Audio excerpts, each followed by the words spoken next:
हम उसके विरोध में, मगर विरोध जो है वो हमारा अपने किस्म का है। विरोध जरूर इस बात का है कि भाई किस तरह से साहित्य का कारपोरेटीकरण किया जा रहा है, खास तरह की संस्कृति निर्मित की जा रही है, उसके लिए साहित्य का इस्तेमाल किया जा रहा है और उसमें कारपोरेट का पैसा लग रहा है। कारपोरेट का पैसा जहां लगता है वो कभी जनता के कल्याण के लिए या साहित्य संस्कृति के कल्याण के लिए नहीं लगता, वो केवल कारपोरेट के कल्याण के लिए लगता है। उसमें साहित्य का इस्तेमाल हो रहा है। मगर हम इस परिस्थिति का मुकाबला केवल विरोध का झंडा उठा के नहीं कर सकते, बल्कि एक वैकल्पिक साहित्यिक संस्कृति का निर्माण करके ही कर सकते हैं। तो इसलिए हम एक, और बहुत से लोग कर रहे हैं, कई ग्रुप हैं। मुझे बड़ी खुशी है कि शहर में 2-3 ग्रुप हैं जो इस तरह के पैरेलल उत्सव का आयोजन इसी समय कर रहे हैं। हो सकता है आज वो एक साथ ना भी हों, कल एक साथ आ जाएंगे, मगर ये कोशिश बहुत अहम है अपने आप में कि हमने उस चुनौती को मंजूर किया है जो कारपोरेट ने हमारे सामने पेश किया। सुबह से बहुत अच्छी बातें हुई। मैं असल में ये सोच रहा था कि शायद यहाँ पे कोई पैनल डिस्कशन जैसी चीज होगी, बहुत खाका स्पष्ट नहीं था और यह सोच के बिल्कुल नहीं आया था कि मुझे यहाँ पे कुछ व्याख्यान जैसा देना होगा। मैं व्याख्यान देना भी नहीं चाहता और हमें व्याख्यान देने और सुनने की संस्कृति भी थोड़ी बदलनी चाहिए। और ये जैसे फूलमाला की संस्कृति है, हालांकि आपका प्यार है कि आप अपने अतिथियों को फूलमाला देकर अपना प्रेम जताते हैं, मगर कहीं ना कहीं आप एक थोड़ा सा अंतर भी पैदा कर देते हैं कि मंच पे जो बैठा है वो कुछ ज्यादा सम्माननीय है और जो सामने बैठे हैं वो जैसे केवल श्रोता है। ये इस तरह के संकेत, इस तरह के आशय इन परंपराओं के भीतर निहित था। जो आप देखेंगे कि दूसरे मंचों पे जिस तरह से चीजें होती हैं कि फूल माला पहनाई जाती है और शॉल उड़ाया जाता है और वो दीपक जलाया जाता है, तो वो केवल परंपरा नहीं है, उसके भीतर पूरा एक मूल्य बोध है। उसको भी हमें आगे से जरूर कोशिश करनी चाहिए बदलने की, जिससे कि हम, और अभी मुझे कल ही चूंकि निकोनार पारा के निधन की खबर आई थी, जो दुनिया के बड़े इस समय जीवित कुछ दुनिया भर में लोकप्रिय और महान कवियों में से एक है, चिले के, और पाब्लो नेरूदा के बाद चिले के किसी कवि को दुनिया जानती है तो निकोनार पारा है। तो कल उनकी कई कविताएं भी आंखों के सामने से गुजर रही थी, लोग पढ़ रहे थे, लिख रहे थे। उसमें एक कविता मुझे अभी अचानक याद आई। वो कविता तो मुझे याद नहीं है, मगर उसका भाव कुछ ऐसा है कि हमारे पास केवल 3 चीजें हैं, एक कल, एक आज और एक कल, यानी बीता हुआ कल, आज और आने वाला कल। फिर वो कविता कहती है कि लेकिन बीता हुआ कल भी तो क्या है, वो तो बीत चुका है, वो तो सामने नहीं है, वो तो गुजर चुका है, उसकी छायाएं हैं केवल। असल में तो केवल 2 ही चीजें हमारे पास हैं, एक आज और एक कल। और फिर वो कविता कहती है कि लेकिन आज भी क्या है, आज भी तो कल की ही एक छाया है, आज भी तो हम अतीत के चश्मे से ही आज को देखते हैं, महसूस करते हैं, उसको भी हम ठीक चिन्हित नहीं कर सकते कि वो क्या है। तो सच बात तो यह है कि अगर हमारे पास कुछ है तो वो केवल आने वाला कल है, भविष्य। ये मैं इसलिए इस कविता को याद कर रहा था क्योंकि हम जब ये कहते हैं कि हमें अपनी लड़ाई के हथियार अपनी पुरानी सांस्कृतिक परंपराओं के भीतर से खोजने हैं, चाहे वो ऋग्वेद से हम खोजें, चाहे वो बुद्ध से खोजें या कहीं भी से भी खोजें, तो हमें याद रखना चाहिए कि वो वहां से हमें नहीं मिलेंगे। हमें उन्हें समझना जरूर चाहिए, उसकी तरफ से आंख नहीं मूंद लेनी चाहिए, क्योंकि वो अतीत की हमारी लड़ाइयों के दस्तावेज हैं, अतीत की हमारी वैचारिक लड़ाइयों के दस्तावेज हैं कि किन बातों के लिए लड़ाइयां हुई और कहां पहुंची। मगर अगर हमें आज लड़ना है तो आज की लड़ाई के हथियार हमें कल के हमारे सपने से मिलेंगे।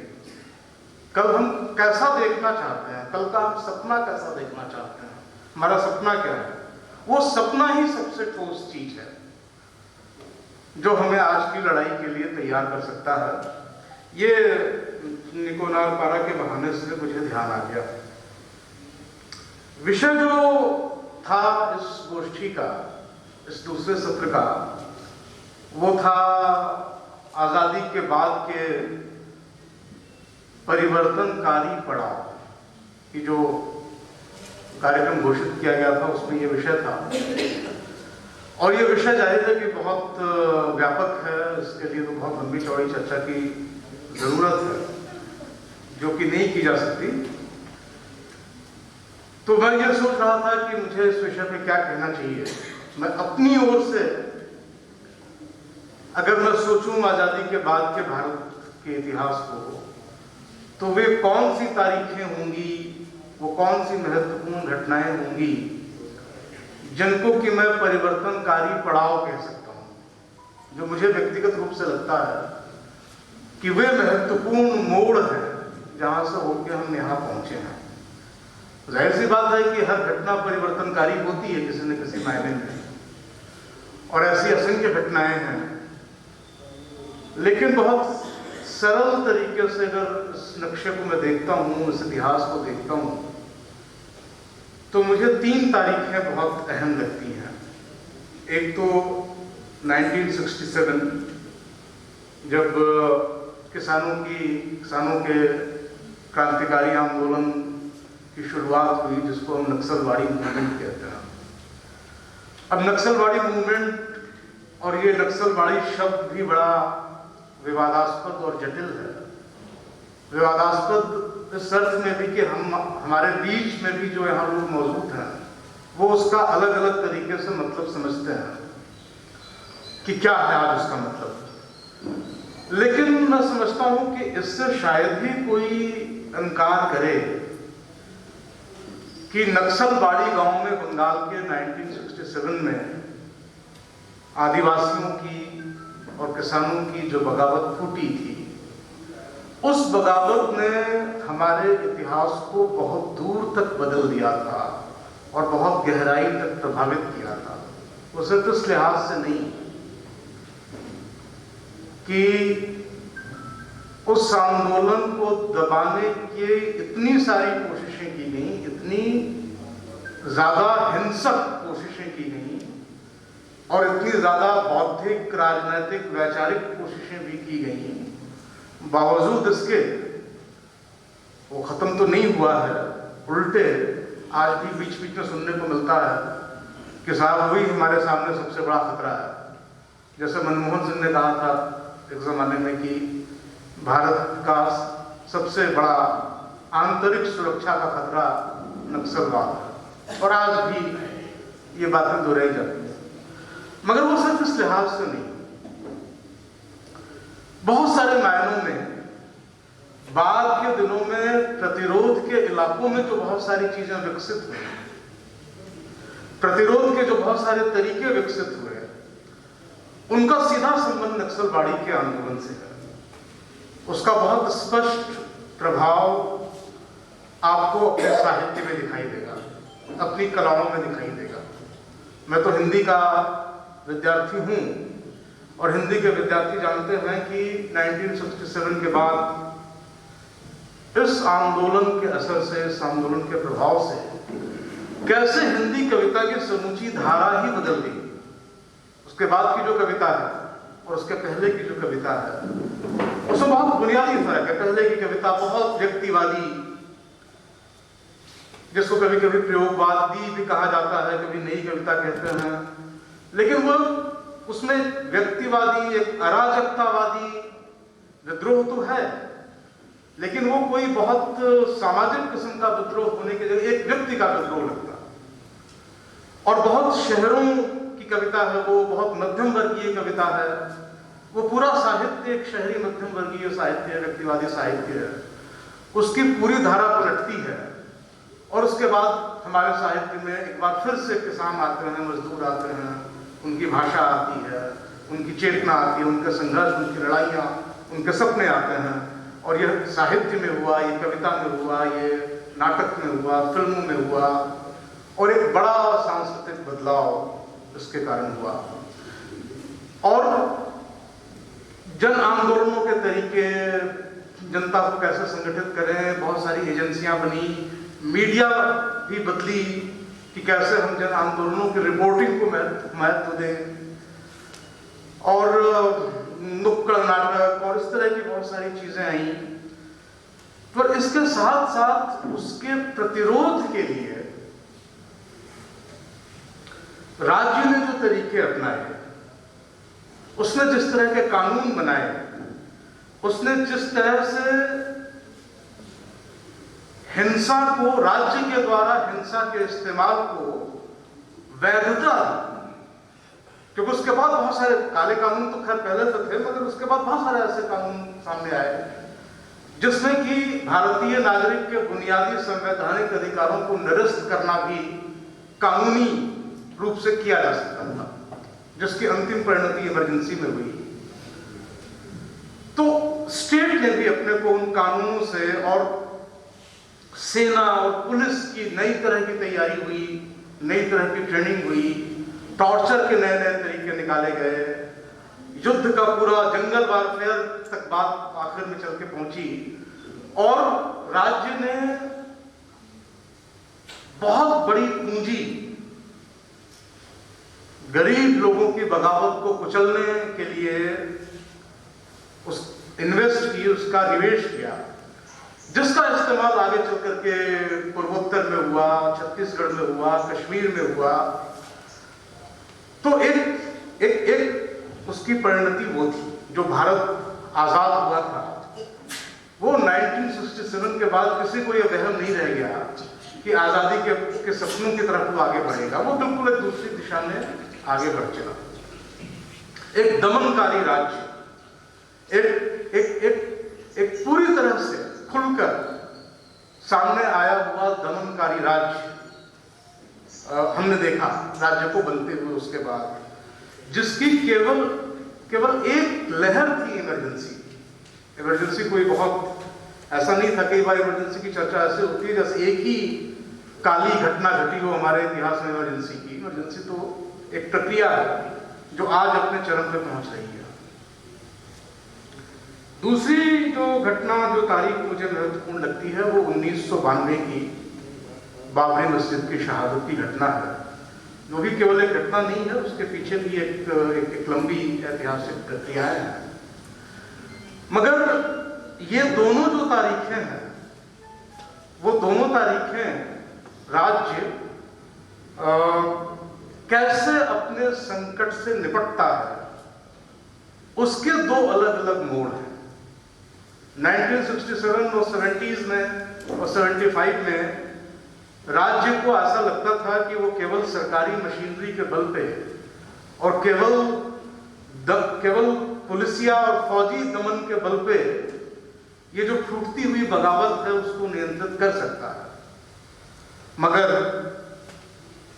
इमरजेंसी के बाद जो आंदोलन हुआ, उसके बाद जिस तरह से एक तरह की अस्थिरता रही सरकारों के भीतर, उसमें राज्य निकाय को ये कहीं ना कहीं जरूर महसूस होना शुरू हुआ कि साहब केवल सरकारी दमन के आधार पर यह संकट टलने वाला नहीं है।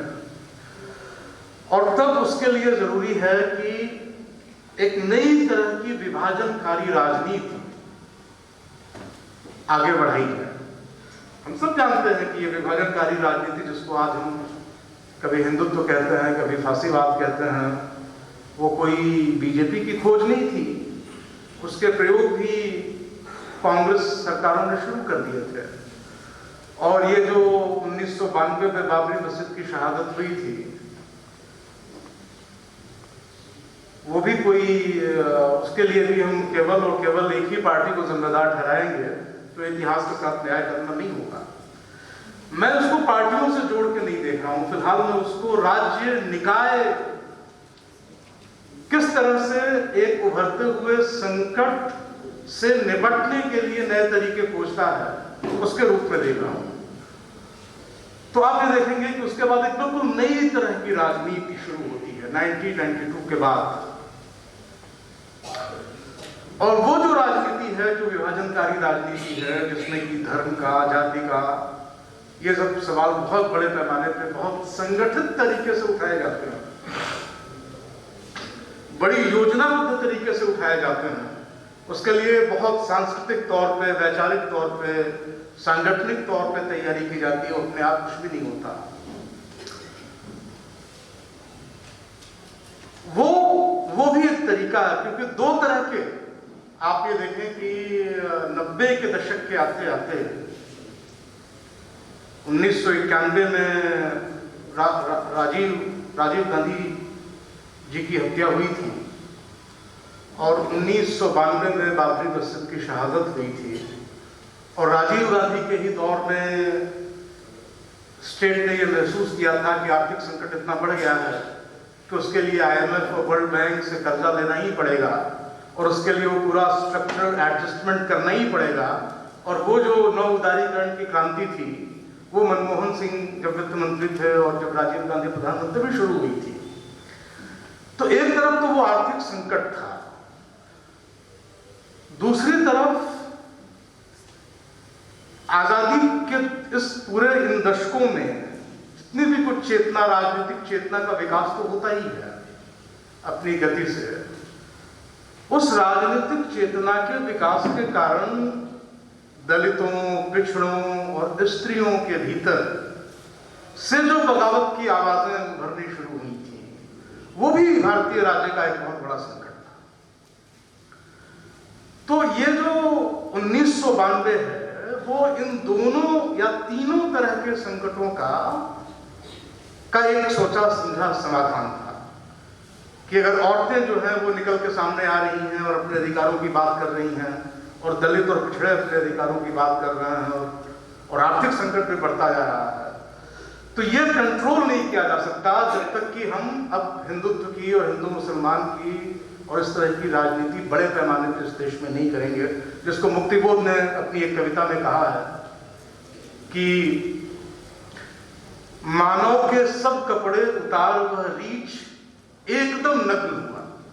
रीछ को यह महसूस हो गया कि अब कपड़ों से काम नहीं चलेगा, अब कपड़े उतार के बिल्कुल नंगे रूप में सामने हमें आना होगा। और फिर उसके बाद तो आप जानते ही हैं कि 2014 एक ऐतिहासिक तारीख है, जिसके बाद हम एक विशुद्ध फासिस्ट राज्य को उभरते हुए देखते हैं। वो संकट, राज्य के संकट के हल का एक तीसरा और शायद आखिरी चरण है। अभी तक हमने राजनीति के स्तर पे उसको देखा था कि वो कैसे धीरे धीरे आगे बढ़ाया जाता है, पर राज्य के निकायों पर कब्जा करके एक विशुद्ध फासिस्ट स्टेट, विशुद्ध फासिस्ट स्टेट मैं इसलिए कह रहा हूं क्योंकि उसको लेकर बहस भी बहुत चल रही है। अभी वामपंथी हलकों में भी चल रही है कि साहब इसको फासीवाद कहा जाए कि नहीं कहा जाए, ये फासीवाद है कि नहीं है। लेकिन मैं कह रहा हूं, मैं इसलिए कह रहा हूं कि ये जो रिजीम है, ये जो निजाम है, वो निजाम, उसकी पूरी ताकत वो आधारित ही है एक समुदाय विशेष के विरुद्ध घृणा के ऊपर। भारतीय समाज के एक हिस्से के खिलाफ घृणा के ऊपर ही वो पूरी तरह से आधारित है। अपनी सारी राजनीतिक वैधता वो वहीं से हासिल करती है और उसको छुपाने की कोई कोशिश नहीं करती है। और इस मायने में वो विशुद्ध फासिस्ट स्टेट का निर्माण कर रही है। और कितने सबूत चाहिए, आप उत्तर प्रदेश में जाकर देखिए किस तरह से भगवा रंग से सारी सरकारी इमारतों को रंगा जा रहा है, रेलगाड़ियों को रंगा जा रहा है, किस तरह से मदरसों को बंद किया जा रहा है, किस तरह से आप देखिए ना केंद्र सरकार क्या कर रही है। साहब, आप धार्मिक उस पर रोक लगाना चाहते हैं, अच्छी बात है, लेकिन हज की सब्सिडी है क्यों बंद करना? और जो 50 तरह की सब्सिडी आप दे रहे हैं धार्मिक और सांप्रदायिक संगठनों को और योगियों को और महंतों को, उन पे क्यों नहीं रोक लगा रहे? तो ये एक 3 चरण है जिनका आपस में एक गहरा संबंध है। और वो राज्य के बढ़ते हुए संकट के हल करने के तरीकों की खोज के दौरान निकले हैं। मैं इस इतिहास को इस रूप में देखता हूं। लेकिन मुझे यह भी लगता है कि मेरा समय हो गया है, तो मैं बिल्कुल 2-3 मिनट में अपनी बात खत्म करना चाहूंगा। एक तो ये कि हमें राज्य के काम करने के तरीके को, राज्य ने जो अपने रंग बदले हैं, उसने जो अपना स्वरूप बदला है, उस पूरी प्रक्रिया को गहराई से समझने की जरूरत तो है ही, लेकिन अपने भीतर भी झांक के देखने की जरूरत है कि हमारे समाज में वो कौन सी चीजें हैं जिनके कारण ये फासिस्ट टेकओवर इतना आसान हो गया। ये ठीक पहले भी कहा गया कि ठीक यूरोपीय किस्म का फांसीवाद नहीं है। तो हमारे समाज में इसलिए आसान हो गया क्योंकि हमारा समाज बुनियादी रूप से एक जातिवादी समाज है, और एक जातिवादी समाज में जातीय घृणा, यानी मनुष्यों के एक समाज के प्रति घृणा, उसके खिलाफ नफरत, ये कुछ ऐसी चीज है जो हमारी घुट्टियों में कहीं न कहीं पड़ी हुई है। कभी सो जाती है, कभी जग जाती है, पर उसको कभी भी जगा करके हमें एक दूसरे के खिलाफ बड़ी आसानी से खड़ा कर दिया जा सकता है। ये शासक वर्ग के लोग जानते हैं। और मैं ये मानता हूं कि जो सांप्रदायिक घृणा है, वो सांप्रदायिक घृणा भी दरअसल जातिवादी घृणा का ही एक रूप है।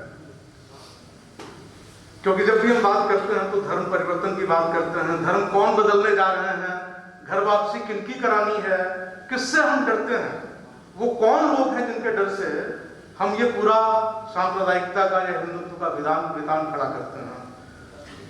ये निश्चित रूप से इस भारतीय समाज की विशेषता है।